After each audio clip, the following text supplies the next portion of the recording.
Alors déjà, l'exposition est présente au sein de l'espace pédagogique du musée.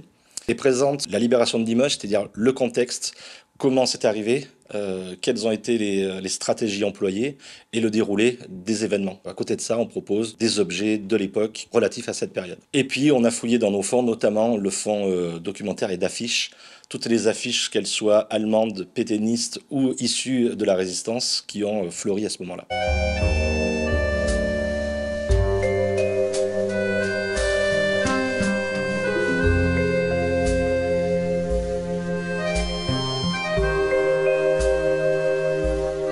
Moi, ce qui me semble intéressant, c'est le contexte, comment ça arrive, c'est-à-dire le contexte de l'année 1944. Dans la région de Limousin, il faut savoir, la présence de nombreux maquis, dont celui de Guingouin, pose un énorme problème aux autorités allemandes. Les Allemands savent que le débarquement va avoir lieu tôt ou tard, et leur grande peur, c'est d'avoir des bandes organisées, armées, qui se soulèvent, qui les prennent en tenaille en les prenant dans le dos. Donc toute l'année 44 va être en Limousin caractérisée par une succession d'opérations de répression qui vont se succéder pour essayer de se débarrasser de cette épine dans le pied que constitue ce maquis-là.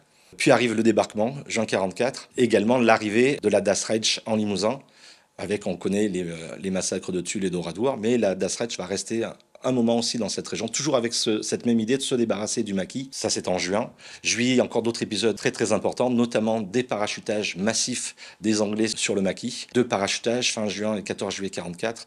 En 2 parachutages, c'est plus de 1500 containers, entre 80 et 100 tonnes de matériel qui sont parachutés.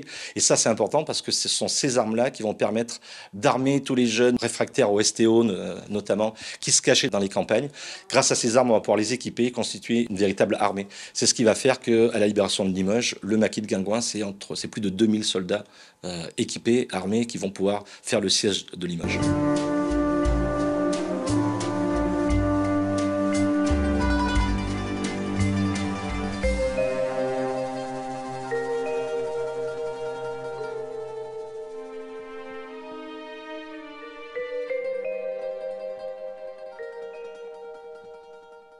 Limoges est libéré le 21 août 1944 au matin.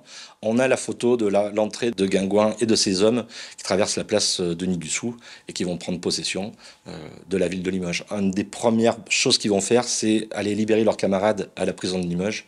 Et Guingouin ne va pas venir les mains vides parce qu'il va réquisitionner une bonne vache limousine pour nourrir ces soldats qui sont au cachot depuis des semaines pour certains.